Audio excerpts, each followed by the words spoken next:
माझ्या महाराष्ट्रातील बांधवांनो, भगिनींनो आणि मातांनो, नमस्कार. जय महाराष्ट्र. पुन्हा एकदा आपल्या भेटीला आलेलो आहे. उद्या 1 मे म्हणजे आपला महाराष्ट्र दिन, त्याचबरोबरीने कामगार दिन. महाराष्ट्र दिन म्हटल्यानंतर संयुक्त महाराष्ट्राचा लढा हा आठवणं स्वाभाविक आहे. मुंबई महाराष्ट्राला आपण मिळवून घेतल्यानंतर 61 वर्षे उद्या पूर्ण होत आहेत. हा म्हणता हा काळ निघून गेला. पहिल्या प्रथम मी त्या सर्व वीरांना, ज्यांनी ज्यांनी बलिदान देऊन, रक्त सांडून, लढ्यामध्ये भाग घेऊन, हाल अपेष्टा सोसून, त्याग करून मुंबई महाराष्ट्राला मिळवून दिली, त्या सर्व वीरांना नम्रपणे अभिवादन करतोय. कामगार दिन आहे. कामगार दिनाच्या सुद्धा सर्व माझ्या कामगार बांधवांना आणि भगिनींना शुभेच्छा देतोय. महाराष्ट्र दिन आणि कामगार दिन दोन्ही एका दिवशी, आणि त्याचं महत्त्व म्हणजे संयुक्त महाराष्ट्राच्या त्या लढ्यामध्ये गिरणी कामगार उतरला होता, तमाम कामगार वर्ग उतरला होता, संपूर्ण मराठी माता भगिनी बांधव उतरले होते. त्यांनी जर का तो लढा दिला नसता तर मुंबई महाराष्ट्राला मिळाली नसती. आणि म्हणून शेतकरी आणि कामगार ह्या दोघांचंही अत्यंत मोलाचं योगदान आपल्या या महाराष्ट्र दिनाच्या निमित्ताने आठवून, त्यांचं स्मरण करून त्या सर्वांना मानाचा मुजरा करणं हे आपलं कर्तव्य आहे. गेल्याही वर्षीचा 1 मे म्हणजे आपल्या महाराष्ट्र राज्याला 60 वर्षे झाली. यावर्षी 61 वर्षे झाली. दोन्ही महाराष्ट्राचे आपले हे दिवस आपल्याला, गेल्या वर्षी तर लॉकडाऊनच होता आणि याही वर्षी तसा काही फारसा फरक नाही आहे. हे काय आपल्या मागे दुष्टचक्र लागले काय कळत नाही आहे. आज मला आठवतोय तो 2010चा, ज्यावेळेला संयुक्त महाराष्ट्राला 50 वर्षे झाली होती, तो सुवर्ण महोत्सवी महाराष्ट्र दिन. आपल्यापैकी अनेक जण आले असतील. बांद्रा कुर्ला कॉम्प्लेक्सला लाखो लोक जमली होती. स्वतः शिवसेना प्रमुख होते, आपले बाबासाहेब पुरंदरे होते, संपूर्ण मंगेशकर कुटुंबीय होतं, आणि लता दिदींनी ती पुन्हा एकदा आठवण जागवली होती. बहु असो तो सुंदर, जे गीत त्यांनी त्यावेळेला जवाहरलालजींच्या समोर गायलं होतं, त्यांनी त्या आठवणी पुन्हा जाग्या करून दिल्या. आणि तो सुवर्ण महोत्सव, तो सुवर्ण क्षण आज सुद्धा माझ्या डोळ्यासमोर आहे. ठीक आहे, हाही काळ जाईल आणि पुन्हा एकदा तो सुवर्ण दिन आपण त्याच सोन्याच्या झळाळीने साजरा करू शकू, नव्हे तो करूच, हा मला आत्मविश्वास आहे. साधारणतः आता आपण लॉकडाऊन सदृश्य निर्बंध घालून गेले काही दिवस, मी काही दिवस मोजत बसलेलो नाही आहे, पण झालेले आहेत. लॉकडाऊनसारखं तुम्ही बंधनं आम्हाला टाकली, मग नेमकं झालं काय, केलं काय?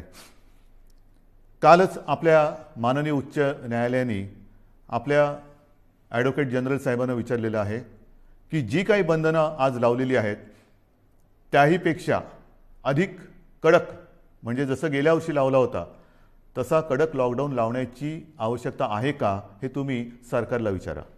मी आपल्याला विचारतोय. मला विचाराल तर मला असं वाटतं याच्याहून काही कडक करण्याची आवश्यकता जरी वाटत असली तरी तशी वेळ येणार नाही, कारण तेवढ्या समजुतीने माझ्या महाराष्ट्रातील माता भगिनी आणि तमाम बांधव हे वागत आहेत, समजूतदारपणा दाखवत आहेत, हिंमत दाखवत आहेत, जिद्द दाखवत आहेत, संयम पाळत आहेत. आणि मग नेमक्या ह्या बंधनाचा आपल्याला काय उपयोग झाला? रुग्णसंख्या ओसरली का? ओसरली नाही. पण जी एक शक्यता वर्तवली जात होती की जसं आपण निर्बंध लावण्याच्या आधी ज्या पटीने आणि वेगाने रुग्णवाढ होत होती, ती रुग्णवाढ तशीच होत राहिली असती तर आजच्या दिवशी साधारणतः 9 ते 10 लाख रुग्ण हे आपल्या राज्यात, ज्याला ॲक्टिव्ह पेशंट, ॲक्टिव्ह रुग्ण ज्याला म्हणतो, ते असते. आपण जो संयम दाखवला, मी आपल्याला काही बंधनं घातली, अक्षरशः त्या दिवशी मलाही आपल्याला सांगणं जड जात होतं पण करू काय? मी बोललो आणि आपण माझं ऐकलं तसं नेहमीच आपण ऐकता आणि त्याच्यामुळे जी एक शक्यता होती 9.5-10 लाख ॲक्टिव्ह पेशंट आज आपल्या महाराष्ट्रात असू शकले असते, ती रुग्णवाढ, ती रुग्णसंख्या साधारणतः आपण आज 6-6.5 लाखापर्यंत स्थिरावून ठेवलेली आहे. अजूनही रुग्णवाढ उतारायला लागलेली नाही आहे, पण वाढ होत होती ती मात्र आपण थांबवलेली आहे, एक स्थिरावलेली आहे. तसं पाहिलं तर आज संपूर्ण देश कोरोनाच्या खतखत्या ज्वालामुखीच्या तोंडावरती आहे. आजच आपण ज्या पद्धतीने संयम दाखवतो आहोत, तो जर का दाखवला नसता तर आज महाराष्ट्राची अवस्था काय झाली असती ती कल्पनाही नको आणि विचारही नको. अजूनही काही काळ आपल्याला ही बंधनं पाळण्याची आवश्यकता आहे. मला माहिती आहे की ही बंधनं पाळणं लावणं सोपं आहे, पण पाळणं फार अवघड आहे. मी गेल्याही वेळेला म्हटलं होतं की नाईलाजाने आपली रोजी ही मंदावेल, पण मी रोटी थांबू देणार नाही. दुसरा एक प्रश्न असा येतो की काही जणांना असं वाटतं की इतरांनी काय काय केले त्याच्याप्रमाणे आपण केलं पाहिजे, केंद्राने काय केले त्याच्याप्रमाणे आपण केलं पाहिजे. असू शकतं, वाटू शकतं, वाटणं स्वाभाविक आहे. आणि कोणी खरंच आपल्याहून काही चांगल्या गोष्टी केल्या असतील तर त्यांचं अनुकरण करायला मला कधीही कमीपणा वाटणार नाही. जर का ते अनुकरण करून माझ्या राज्याचं हित त्याच्यात साधलं जात असेल तर मी कोणाचंही अनुकरण करायला तयार आहे. मात्र हा सल्ला देताना खरंच आपल्या सरकारने काय केलेलं आहे हे सुद्धा आपण जाणून घेणं फार गरजेचं आहे, फार महत्त्वाचं आहे. म्हणून मी आपल्यासमोर पुन्हा एकदा गेल्या वर्षी काय आपली परिस्थिती होती, आरोग्य सुविधा काय होत्या आणि ह्या बंधनाच्या काळामध्ये आपण काय करतो आहोत, काय केले हे सांगतोय. आपल्याला आठवत असेल की जेव्हा आपल्या राज्यात गेल्या वर्षी मार्चमध्ये कोविडनी शिरकाव केला, कोरोनाने शिरकाव केला, तेव्हा आपल्या राज्यामध्ये फक्त 2 लॅब होत्या, चाचणी केंद्र होती, चाचणी करण्याच्या प्रयोगशाळा होत्या. एक आपल्या कस्तुरबामध्ये आणि दुसरी पुण्याला NIV मध्ये. मग आज काय, आजची परिस्थिती जर बघितली तर 29 एप्रिल 2021ला ज्या गेल्या वर्षी 2 प्रयोगशाळा होत्या त्या जवळपास आता 600च्या आसपास प्रयोगशाळा आपण वाढवलेल्या आहेत, राज्यभर केलेल्या आहेत. आणखीन वाढवतो आहोत, प्रयोगशाळा वाढवतो आहोत, चाचण्यांची क्षमता वाढवतो आहोत. चाचण्यासुद्धा आपल्याला कल्पना आहे की साधारणतः मी गेल्या वेळेला सांगितलेलं आहे की 80-85 हजार करत होतो, त्या जवळपास आता 2-2.5 लाखाच्या आसपास आणखीन वाढवतो आहोत, 3 लाखाच्या वरती आपण नेतो आहोत. तर ह्या गोष्टी आपण करतो आहोत. म्हणजे लॉकडाऊन सारखं करून हातावर हात बांधून म्हणजे लॉकडाऊन बाहेर केल्याने हात पण लॉक करून बसले असं नाही आहे. आपण हातपाय हलवतो आहोत, आरोग्य सुविधा वाढवतो आहोत. जशी ह्या RT-PCR चाचण्यांच्या प्रयोगशाळांची मी तुम्हाला संख्या सांगितली, तशीच कोविड सेंटर्स, जी जम्बो सेंटर्स आपण उभारलेली आहेत, काही फील्ड हॉस्पिटल केली, काही ठिकाणी एक आपत्कालीन म्हणून हॉस्पिटलची उभारणी केली, काही ठिकाणी तर आपण हॉटेलमध्ये प्राथमिक स्वरूपाची हॉस्पिटल्स निर्माण केलेली. आणि अशी जर का संख्या पाहिली तर जूनमध्ये ही साधारणतः 2665 होती गेल्या जूनमध्ये. आता ही साधारणतः 5000 म्हणजे 5500च्या आसपास आपण केलेली आहे. 5500 कोविड केअर सेंटर्स हे आपण राज्यात उभारलेली आहेत. म्हणजे जवळपास दुप्पट. प्रयोगशाळा जर का बघितल्या, मगाशी सांगितल्या, त्या 2/600 म्हणजे किमान 300 पट आपण वाढवलेले आहेत. जे आपण बेड्स म्हणतो, रुग्णशय्या, त्या जूनमध्ये किती होत्या गेल्या, त्या 3,36,000 होत्या आणि आता जवळपास 4,31,000 आहेत. आणखीन वाढवतो आपण. ऑक्सिजन, त्याच्यामध्ये ऑक्सिजनच्या किती होत्या, जूनमध्ये 42,800 साधारण होत्या, आता 86,000च्या आसपास ऑक्सिजनच्या खाटा आपण त्यांची सुविधा निर्माण केलेली आहे. ICU बेड्स किती होते, गेल्या जूनमध्ये साधारणतः 11,882 होते, आता 28,937 म्हणजे 2.5 पट वाढ केलेली आहे. व्हेंटिलेटर्स, काही जण म्हणतात की व्हेंटिलेटर्स केंद्राने एवढे दिले होते ना, आपण कुठे नाही म्हणत नाही, पण त्यातले दुरुस्त नादुरुस्त जरी पकडले तर गेल्या वर्षी जूनमध्ये 2020 जूनला साधारणतः 3,744 व्हेंटिलेटर्स आपल्याकडे होते. आता 29 एप्रिल म्हणजे कालच्या तारखेला साधारणतः 11,713 हे व्हेंटिलेटर्स आपल्या राज्यामध्ये आहेत. म्हणजे आपण ही एवढी वाढ करतो आहोत. प्रश्न काय येतो, मी मागेही आपल्याला सांगितलं की बेड्स आपण वाढवू शकतो, इतर काही गोष्टी वाढवू शकतो, पण डॉक्टर्स, नर्सेस आणि आता तर वेगळीच अडचण आली, ऑक्सिजन. ऑक्सिजन एवढ्या मोठ्या प्रमाणावरती लागायला लागलाय आणि लागतोय. काही वेळेला म्हणजे एसी मध्ये बसलो तरी परिस्थिती ऐकून घाम फुटतो. ऑक्सिजन आत्ता नाही मिळाला तर काय होणार हा एक मोठा प्रश्न असतो. मी आपल्याला गेल्या वेळेला सांगितलं होतं की आपल्या राज्याची रोजची ऑक्सिजन निर्माण करण्याची क्षमता ही साधारणतः 1200 मेट्रिक टन आहे रोजची. आज आपण साधारणतः 1700च्या आसपास मेट्रिक टन हा रोजचा वापरतोय. केंद्राने आपल्याला 1200च्या वरचा साधारणतः 500च्या आसपास जो मेट्रिक टन लागतोय तो इतर राज्यातून आणण्याचा एक कोटा ठरवून दिलेला आहे की इतर राज्यातून तुम्ही हा ऑक्सिजन घेऊ शकता किंवा घ्या.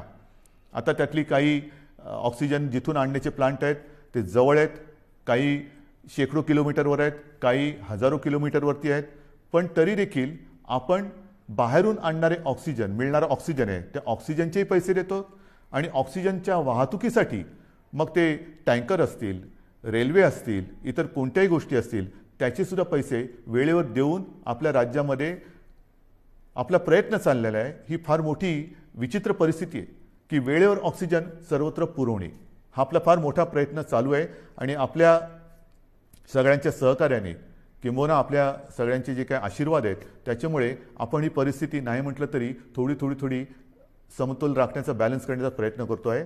मात्र रुग्णवाढ अधिक झाली तर मात्र मोठी अडचण निर्माण होण्याची शक्यता आहे. सुदैवाने रुग्णसंख्या ही स्थिरावलेली आहे. ऑक्सिजन आपण अगदी काठोकाठ किंवा कट टू कट ज्याला म्हणतो तशा पद्धतीने हा पुरवत आहोत. तशीच एक परिस्थिती ती म्हणजे अचानक आता रेमडेसिवीरची मागणी ही फार मोठ्या प्रमाणात वाढली. सगळ्यांना रेमडेसिवीर पाहिजे. रेमडेसिवीरच्या बाबतीमध्ये मागे कदाचित मी आपल्याला सांगितलं असेल नसेल, परंतु आपल्याला रोजची सरासरी 50,000 इंजेक्शनची आवश्यकता आहे. आपण आज किती मिळवत आहोत तर केंद्राने, कारण ह्याचं जे वितरण आहे तर ऑक्सिजन सारखं केंद्राने रेमडेसिवीर इंजेक्शनचं सुद्धा वितरण हे स्वतःच्या हातात घेतलेले आहे. कोणत्या राज्याला किती, कारण परिस्थिती फारच वाईट आहे. प्रत्येक राज्याला ऑक्सिजन पाहिजे, इंजेक्शन्स पाहिजे, रेमडेसिवीर पाहिजे, व्हेंटिलेटर्स पाहिजेत.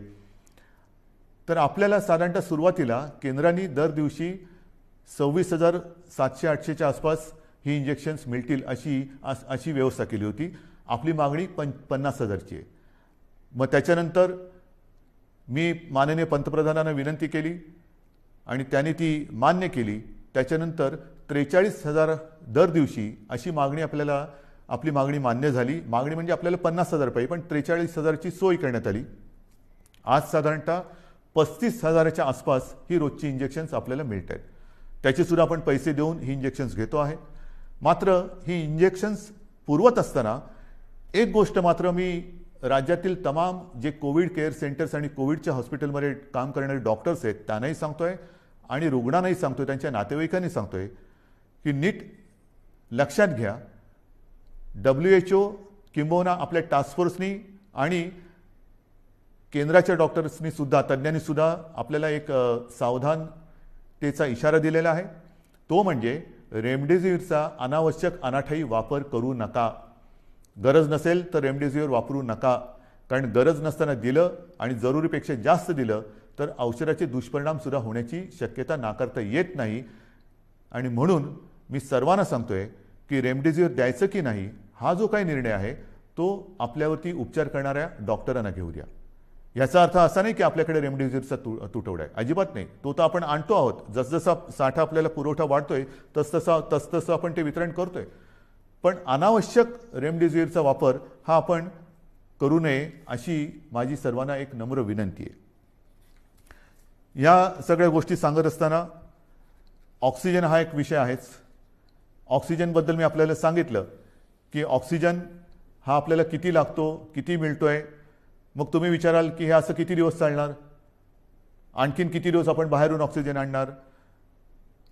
मी कालच आपण वृत्तपत्रात वाचलं असेल की कालच मी आपल्या राज्यातील सर्व जिल्हाधिकारी आणि विभागीय आयुक्तांची बैठक घेतली आणि त्या बैठकीमध्ये मी त्यांना स्पष्ट सूचना दिलेल्या आहेत की गेल्या काही दिवसांमध्ये आपण संपूर्ण राज्यात, जिल्ह्यांमध्ये, तालुक्यामध्ये जी काही हॉस्पिटल्स आहेत त्या हॉस्पिटल्समध्ये ऑक्सिजन निर्माण करणारे किंबहुना ऑक्सिजन पुरवणाऱ्या प्लांटची व्यवस्था करा. त्याप्रमाणे आपण टेंडर सुद्धा काढलेले आहेत, खरेदी सुरू झालेली आहे. एक गोष्ट लक्षात घ्यायला पाहिजे की एखादी गोष्ट प्लांट उभा करायचा असेल तर तो प्लांट त्याच्या उभारणीसाठी नाही म्हटलं तर एक 15-20 दिवस हे लागतात आणि तो कार्यान्वित करण्यासाठी एक साधारणतः 20-25 दिवस काळ हा लागू शकतो. म्हणजेच काय की काही ठिकाणी आपण काम सुरू केलेलं आहे, येत्या काही दिवसामध्ये हे सगळे प्लांट्स आपले सुरू होतील आणि त्याच्यानंतर मात्र मला खात्री आहे एकतर वेळ तशी येणार नाही, पण कोविडची जर का तिसरी लाट जरी आली तरी ऑक्सिजन आपल्याला कुठेही कमी पडू द्यायचा नाही. ही एक आपण तयारी केलेली आहे. त्याचं फळ हे त्यावेळेला नक्की मिळेल, पण ती वेळ येऊ नये ही माझी एक प्रार्थना आहे. आपल्याला सर्वांना माहिती आहे की याच्यामध्ये काय काय करावं लागतं. आता ताबडतोबीने काय करायचं, तर काही ठिकाणी आपण हाही एक प्रयत्न केलेला आहे आणि करतो आहोत की लिक्विड ऑक्सिजन हा त्याची ने-आण करता येऊ शकते, पण गॅस ऑक्सिजन त्याची ने-आण करता येणं हे शक्य नसतं. मग काय करायचं, तर जिथे जिथे हा गॅस ऑक्सिजन उपलब्ध आहे तो वाहून नेता येणं शक्य नसल्याने आपण त्याच्या बाजूला कोविड केअर सेंटर टाकतो आहोत. म्हणजे ऑक्सिजन जर का रुग्णापर्यंत नेऊ शकत नसू तर रुग्ण हे त्याच्या बाजूला आणतो आहोत आपण. हाही एक प्रयत्न करतोय आणि अशा प्रयत्नामध्ये आपण महाजनकोच्या खापरखेडा आहे, अकोला आणि परळी येथील केंद्रानजीक आपण मोठ्या प्रमाणावरती जम्बो कोविड सेंटर टाकतो आहे. अगदी नागोठण्याला करतोय रिलायन्सच्या प्रकल्पाच्या बाजूला. त्याच्यानंतर पेणमध्ये आपण JSW कंपनीच्या रुग्णालयात तिथे सुद्धा आपण हे जम्बो केअर सेंटर करतो आहोत. म्हणजे कोणताही प्रयत्न आपण सोडत नाही. लॉयड स्टीलच्या वर्धा परिसरामध्ये 1000 बेडची आपण सुविधा निर्माण करतो आहोत. कुठेही आपण सोडत नाही आहोत. त्याचबरोबर ऑक्सिजन कॉन्सन्ट्रेटर मोठ्या प्रमाणात आपण प्राप्त करण्याचा प्रयत्न करतो. सुरुवातही झालेली आहे. सुमारे 250 PSA ऑक्सिजन प्लांट 350 त्याच्यात 10 सुमारे केंद्राने दिलेले आहेत. एक 10च्या आसपास हे प्लांट आपल्याला केंद्र सरकारने दिलेत, पण राज्य सरकार आपल्या माध्यमातून आपल्या खर्चाने सुमारे 250 PSA ऑक्सिजन प्लांट हे लावतो आहोत आणि येत्या काही दिवसात हे कार्यान्वित होतील. चाचण्यांची सुद्धा मी तुम्हाला परिस्थिती सांगितलेली आहे की रोज सुमारे 2.5 लाख चाचण्या आपण करतो आहोत. त्या आणखी 3 लाखाच्या वरती आपण जाणार आहोत. याच्यामध्ये सुद्धा सुमारे 60% आसपास 60 ते 70% या RT-PCR आहेत आणि उरलेल्या ह्या रॅपिड अँटीजेन टेस्ट आहेत. म्हणजे आपण सर्वतोपरी प्रयत्न करतो. पण होतंय काय की काही वेळेला ह्या सगळ्या गोष्टी करत असताना गेलं वर्ष हे एवढं ताणतणावाचं गेलेलं आहे आणि तो ताणतणाव कमी होण्याच्या ऐवजी आणखीन वाढलेला आहे. म्हणजे गेलं वर्षभर आपली संपूर्ण आरोग्य यंत्रणा, मग ती आपली डॉक्टर्स वगैरे सगळी मंडळी आली आणि यंत्रसामुग्रीसुद्धा ही एक क्षणसुद्धा उसंत न घेता ही चालते. मग ते ऑक्सिजन प्लांट चालू आहेत, AC चालू आहेत, व्हेंटिलेटर चालू आहेत, सगळ्याच काही गोष्टी चालू आहेत आणि ह्या सगळ्या गोष्टी त्यासुद्धा ताण किती सहन करणार. मग आपण पाहिलं असाल की गेल्या काही दिवसामध्ये काही ठिकाणी दुर्घटना घडत आहेत. नाशिकला ऑक्सिजन प्लांटमध्ये लिकेज झालं. त्याच्यानंतर विरारच्या इकडे AC ब्लास्ट झाला, तिकडे ऑक्सिजन होता, त्यांनी एवढा भडका घेतला की हालचाल करायला वेळ मिळाली नाही. अशा काही दुर्घटना ह्या घडताना दिसत आहेत. आणि मग पंचायत अशी होते की स्वतःच्या जीवाचा विचार न करता जीवावर उदार होऊन जे सगळे आपले कर्मचारी आहेत, डॉक्टर्स, नर्सेस, वॉर्ड बॉयज सगळे हे हताश होऊन जातात. म्हणजे मी नाशिकची दुर्घटना झाल्यानंतर दुसऱ्या दिवशी तिथल्या सर्व कर्मचाऱ्यांशी झूम कॉन्फरन्स केली. अक्षरशः तुम्हाला सांगतो काही जण माझ्याशी बोलताना रडायला लागले होते की आम्हाला बघवत नव्हतं ते दृश्य की समोर ज्यांच्यासाठी आम्ही पूर्ण आटोकाट प्रयत्न करून जीव वाचवण्याचा प्रयत्न करतो ते रुग्ण ऑक्सिजनची गळती झाल्यामुळे तळमळताना आम्हाला पाहवत नव्हतं. काय करू शकतो. ह्या अशा दुर्घटना. त्याच्यानंतर परभणीमध्ये ऑक्सिजनच्या लाईनवरतीच तिकडे वादळी वारं सुटलं आणि ऑक्सिजनच्या लाईनवरतीच झाडाची फांदी पडली. दुर्घटना झाली नाही हे नशीब, पण अशा काही अकल्पित घटना ह्या सुद्धा घडत आहेत. आणि म्हणून मी याही सूचना दिलेल्या आहेत. एक तर ज्या जम्बो कोविड सेंटरची आपण उभारणी केलेली आहे, ज्याला आपण फील्ड हॉस्पिटल्स म्हणू, जी तात्पुरत्या स्वरूपाची, त्याला सुद्धा आता काही ठिकाणी 1 वर्ष होत आलं. आता पावसाळा तोंडावर आलेला आहे. अतिवृष्टी होणार, सततवृष्टी होणार, वादळ येणार, विजा कडाडणार, मग कुठे पूर येईल, पाणी घुसेल. म्हणून मी ह्या सगळ्यांना सांगितलेलं आहे की एकतर जी अशी जम्बो कोविड केअर सेंटर्स उभारलेली आहेत त्याचं स्ट्रक्चरल ऑडिट करा, फायर ऑडिट करा, एक मजबूत आहे की नाही बघा.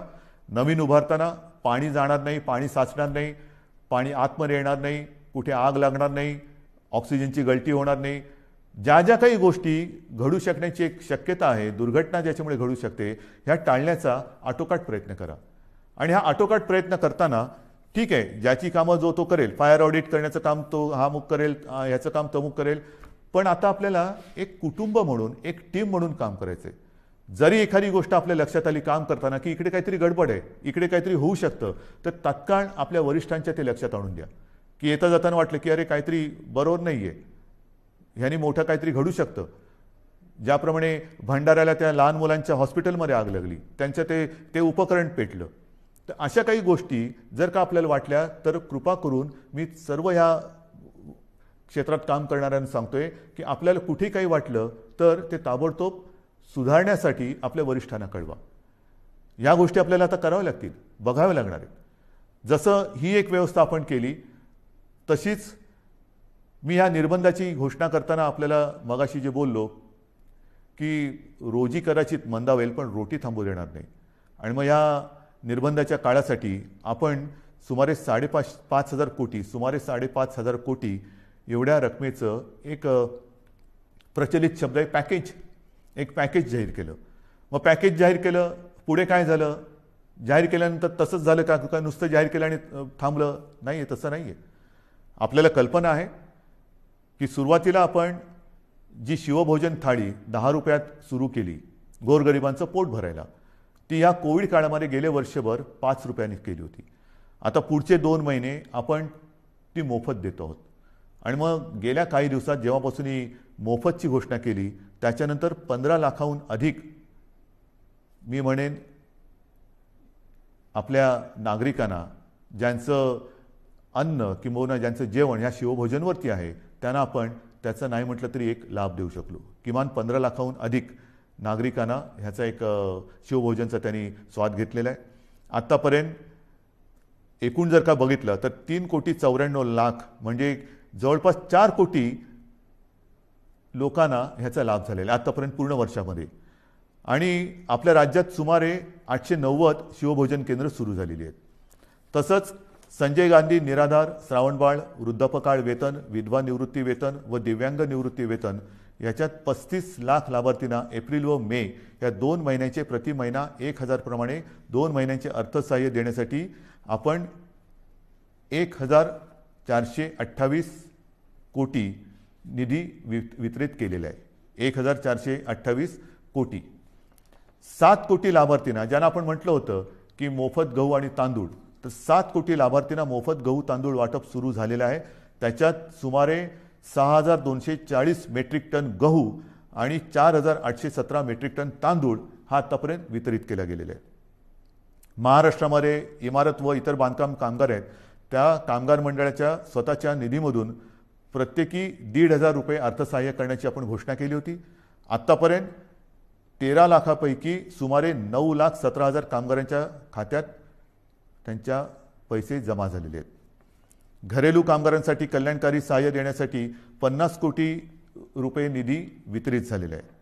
नगर विकास विभागाकडून फेरीवाल्यांसाठी सुद्धा जी एक आपण योजना जाहीर केलेली आहे, 1,500 रुपये जी फेरीवाल्यांना आपण आर्थिक मदत करतोय नोंदणीकृत, त्याची सुद्धा कार्यवाही सुरू झालेली आहे.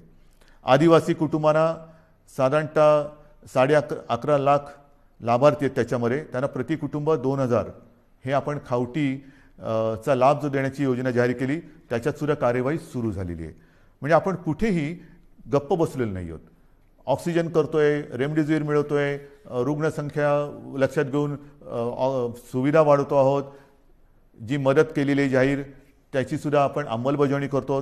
कुठेही आपण कमी पडत नाही आणि ते कमी पडू देणार नाही. त्याचप्रमाणे जो जगाचा अनुभव आहे त्या जगाच्या अनुभवापासून आपण वेगळा अनुभव घेऊ शकणार नाही याची आपल्याला सर्वांना कल्पना आहे. म्हणजे काय की संपूर्ण जगात लाटांमागून लाटा येत आहेत. पहिली लाट झाली, दुसरी लाट झाली, तिसरी लाट, चौथी लाट.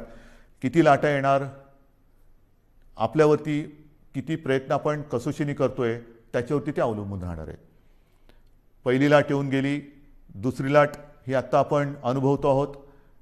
ब्रिटननी दुसरी लाट अनुभवलेली आहे, आता तिकडे थोडी शांतता आलेली आहे, पण तिसरी लाट येणारच नाही असं कोणी खात्रीपूर्वक सांगू शकत नाही. किंबहुना आता तज्ज्ञ म्हणायला लागलेले आहेत की तिसरी लाट ही सुद्धा येणार आहे.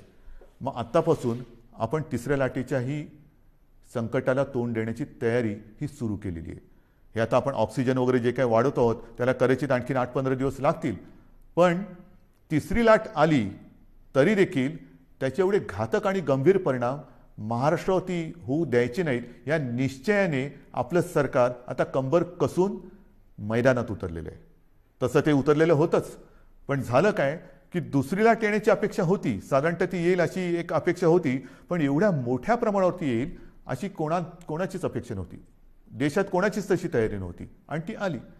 आता तिसरी लाट आल्यानंतर जर का पुन्हा थोडीफार निर्बंध लावण्याची आवश्यकता वाटली तरी देखील अर्थचक्र थांबता कामा नये.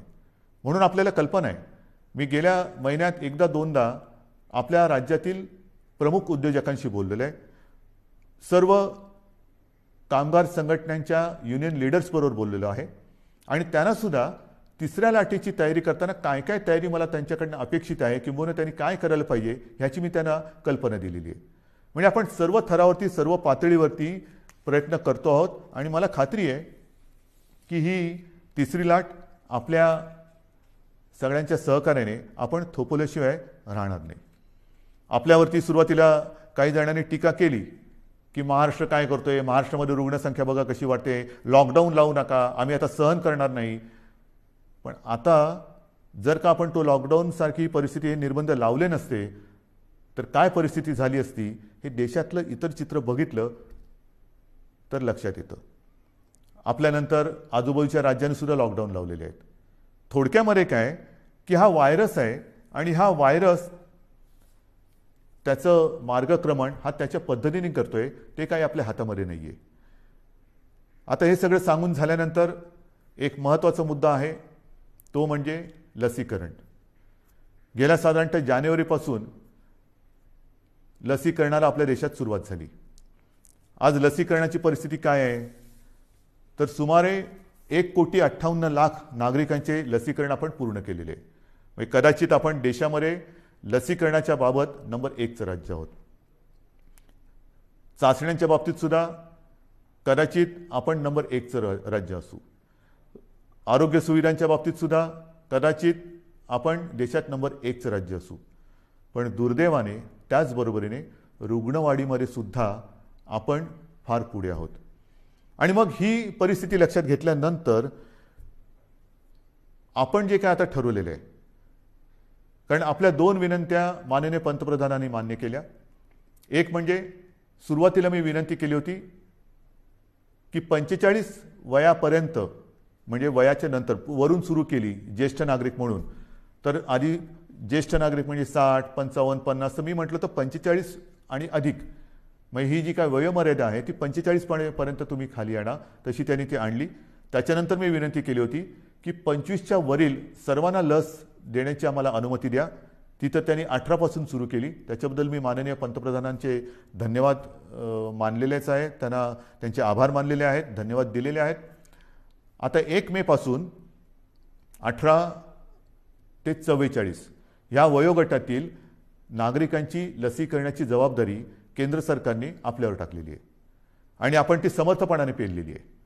18 ते 44 या वयोगटात सुमारे 6 कोटी नागरिक हे आपल्या राज्यामध्ये आहेत. सुमारे 6 कोटी, म्हणजे 6 कोटी, आणि जर का त्यांना त्यांना 2 डोस द्यावे लागतात, म्हणजे 6 कोटी अधिक 6 कोटी 12 कोटी डोसेस हे आपल्याला लागणार आहेत. 12 कोटी डोसेस कसे आणणार, पैसे कुठून आणणार? आर्थिक चणचण आहे. आर्थिक चणचण आहे, जरूर आहे, पण आपल्याला शेवटी जीव महत्त्वाचा आहे. माझा प्रत्येक नागरिक, त्याचा जीव मुख्यमंत्री म्हणून मला आणि आपल्या महाविकास आघाडीच्या सरकारला महत्त्वाचा आहे. आणि मग हे एकदा ठरवल्यानंतर 12 कोटी डोसेस जी काय किंमत असेल ती किंमत एक रकमी एका चेकने देऊन आपण ही संपूर्ण लस घेण्याची तयारी आणि आपली क्षमता ही ठेवलेली आहे. जर आज आपल्याला 12 कोटी डोसेस मिळत असतील तर त्याची सर्व किंमत, त्याची जे काय पैसे असतील ते एक रकमी एका चेकने देऊन हे आपण घेण्याची तयारी ठेवलेली आहे. ती एवढ्यासाठी की कोणत्याही परिस्थितीत आपल्याला या संकटातून बाहेर पडायचं आहे. ही आपली ताकद आहे, ही आपली क्षमता आहे आणि ही ताकद ही तुमच्याच आशीर्वादाची ताकद आहे. ही काय आम्ही इकडून तिकडून नाही आणलेली. पण होतंय असं की ज्याप्रमाणे रेमडेसिवीर आहे, ऑक्सिजन आहे, त्याचप्रमाणे या लसीचा सुद्धा एक पुरवठा त्याला मर्यादा आहे. ज्या लस उत्पादकांशी आम्ही बोलतो आहोत, आज तरी आपल्या देशामध्ये 2च लस उत्पादक आहेत. एक सिरम पुण्याला आहे आणि भारत बायोटेक आहे. या दोघांची आपण बोलतोय. तिसरी स्पुटनिक ही येणार म्हणतात, त्यांच्याशी आपण बोलतोय. ज्या ज्या कंपन्या ज्यांना परवानगी मिळेल त्या सर्वांशी आपण बोलणार आहोत किंबहुना बोलतो आहोत. पण तूर्त तरी आज ह्या 2 कंपन्या ज्या प्रमुख आहेत त्या दोघांची उत्पादन क्षमता लक्षात घेतली तर आपल्याला हा जो काय साठा आहे, हा जो काय पुरवठा आहे तो परत केंद्राने ठरवून दिलेला आहे. आणि कालच पत्र आले की या मे महिन्यामध्ये आपल्याला सुमारे 18 लाख आणि काहीतरी लसचे डोस हे मिळणार आहेत. हे 18 ते 44. माझी अपेक्षा आहे की या व्यतिरिक्त 45 वर्षाचा जो साठा आहे, पुरवठा आहे, तो नियमितपणाने केंद्र सरकार आपल्याला करत राहील. पण 18 ते 44 काही जणांचा असा गैरसमज कदाचित झाला असेल की केंद्र सरकार 18 ते 44 वयोगटातील नागरिकांचं सुद्धा लसीकरण मोफत करत आहे. मला असं वाटतं की त्यांनी थोडी माहिती घेण्याची गरज आहे. केंद्राने स्पष्ट निर्देश तसे दिलेले आहेत की जी काही लस उत्पादित होते त्याच्यामध्ये 50% हे केंद्र सरकार घेणार आहे आणि उरलेल्या 50%मध्ये इतर सर्व राज्य, त्याच्यामध्ये काही उद्योग समूह आणि खाजगी हॉस्पिटल्स यांच्यासाठी हा 50% साठा किंवा जो काही कोटा आहे तो त्यांनी विभागून दिलेला आहे. मग आपली तयारी तर 12 कोटी डोस घ्यायची आहे. आपल्याला मिळत आहेत किती? या महिन्यात 18 लाख. आज आपल्याकडे 3 लाख आलेले आहेत. 3 लाख आज आलेले आहेत. 18 लाख ह्या महिन्यात मिळतील सांगितलेलं आहे. तारीख अजून मिळालेली नाही आहे. पण आता आपल्याला थांबता नाही येणार, अजिबात थांबून चालणार नाही.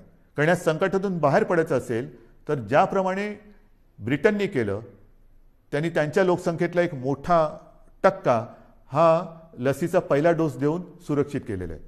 आपल्याला सुद्धा त्याचप्रमाणे जावं लागेल. लस जशी मिळेल, जशी उपलब्ध होईल तशी ती घेऊन आपल्याला आपल्या नागरिकांना ती दिलीच पाहिजे आणि ते आपलं सरकार दिल्याशिवाय राहणार नाही. आणि म्हणून मी आपल्याला एक विनंती करायला आज मुद्दामून आपल्यासमोर आलेलं आहे. उद्यापासून आपण 18 ते 44 या वयोगटातील नागरिकांचं लसीकरण हे जसजसं आपल्याला लसीचा पुरवठा मिळतोय तसतसं सुरू करतो आहे. 18 म्हटल्यानंतर युवा आलाच आणि युवा आला म्हटल्यानंतर उत्साह आलाच. काल सुद्धा आपण पाहिलं असेल की कोविन ॲप हे कोसळलं. जसं गेल्या वेळेला सुद्धा लसीकरण सुरू केलं आणि ते ॲप क्रॅश झालं, तसंच काल हे ॲप क्रॅश झालं. होणार, हे काही दिवस होणार.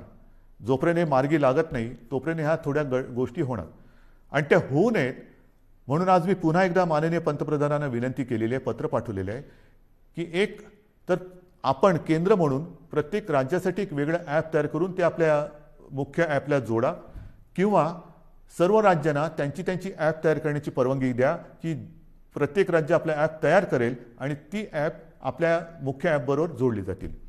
आता हे झालं तर सुविधा अधिक वाढेल, लसीकरण त्याचं नोंदणी हे अधिक सुरळीत होईल.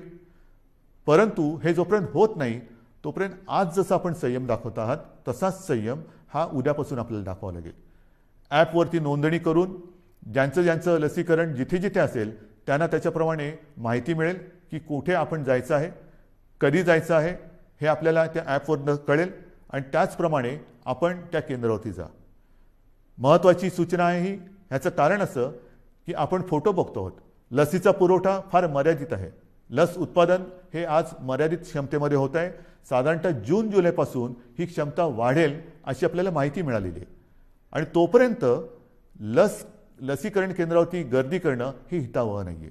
कारण जी झुंबड तिकडे उडताना दिसते, मी साहजिक आहे, मी समजू शकतो.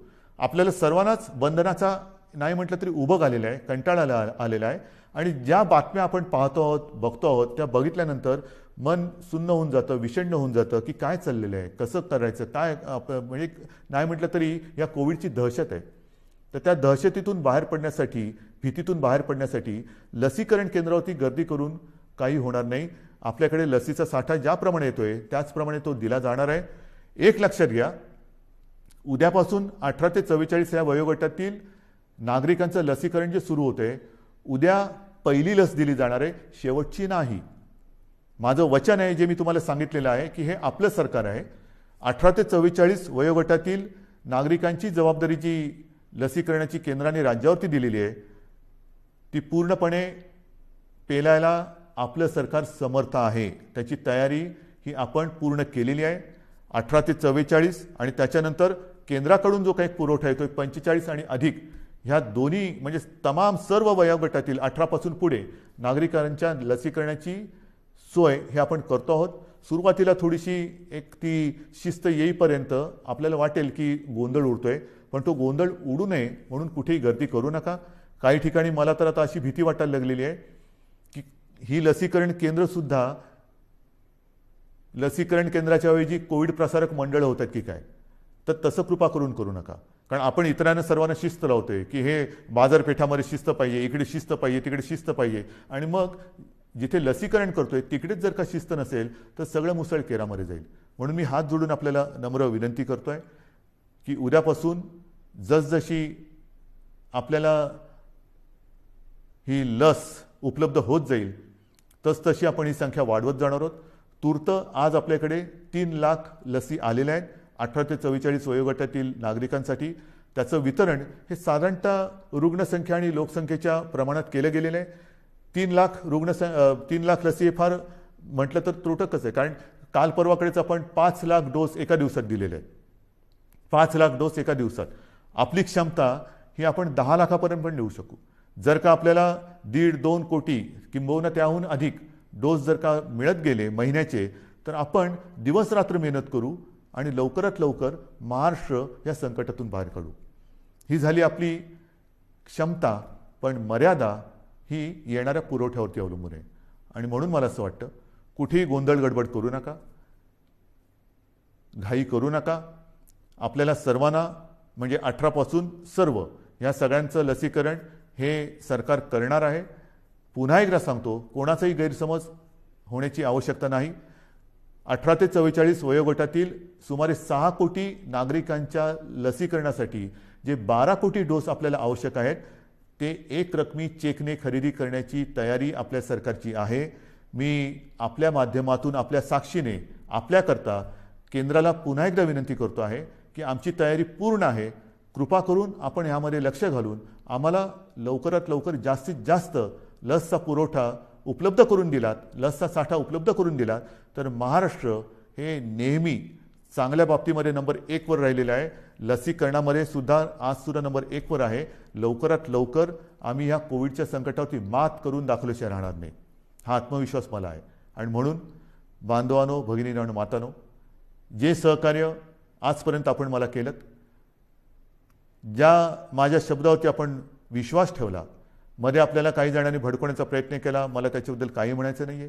कारण ह्या आपल्या संवादामध्ये मी कधीही कुठेही राजकारण आणणार नाही. राजकारण मी जाहीर सभेमध्ये जरूर करेन. जे कोणी गैरसमज पसरवत असतील त्यांच्यासाठी मी जाहीर सभा जरूर घेईन, पण जाहीर सभा घेण्याची आज वेळ नाही आहे. कुठेही सभा समारंभ हे आपल्याला करता कामा नये. जशा जाहीर सभा करता कामा नये तशीच आणखीन एक गोष्ट की येत्या महिन्यामध्ये लग्न समारंभ त्याचे मुहूर्त खूप आहेत. बघा ना, पंचांग काढून बघा, तुमच्या मनात पण असेल की आता होणार कसं. तर त्याही बाबतीमध्ये आपल्याला नाईलाज म्हणून 25 जणांची मर्यादा टाकलेली आहे. आता काही जणांनी म्हटलं 2 तासात कसं होणार, आता करू काय. नाही तर काही जण मी हेही बघितलेले आहे की 25 जणांची मर्यादा आहे ना, दर 15 मिनिटाला 25. तसं नाही. म्हणून नाईलाज आहे आपला. थोडंसं ह्या परिस्थितीचं गांभीर्य सगळ्यांनीच लक्षात घेण्याची आवश्यकता आहे. तसं ते आपण घेतलेलं आहे. मग लग्न समारंभ असेल, धार्मिक, राजकीय, सामाजिक कोणतेही कार्यक्रम त्याला आपण बंधनं घातलेली आहेत. इतर कार्यक्रमांतर आपण बंदीच घातलेली आहे. तर माझी पुन्हा एकदा विनंती आहे की लग्न समारंभसुद्धा आपण शिस्तीने थोडेसे पार पाडा. उत्साहाला थोडंसं आपल्याला बंधन घालावं लागेल, उत्साहाला मुरड घालावी लागेल. ती जर का घातली तर लवकरात लवकर आपण या संकटातून मोकळे होऊ. आणि म्हणून पुन्हा एकदा आजपर्यंत जे सहकार्य आपण मला केलं आणि जे आशीर्वाद आपण मला दिलेले आहेत, या सरकारला दिलेले आहेत, हे असेच कायम ठेवा. तुमच्यासाठी हे सरकार जे जे करता येणं शक्य असेल ते केल्याशिवाय राहणार नाही, एवढंच एक वचन आपल्याला देतो. धन्यवाद. जय हिंद, जय महाराष्ट्र.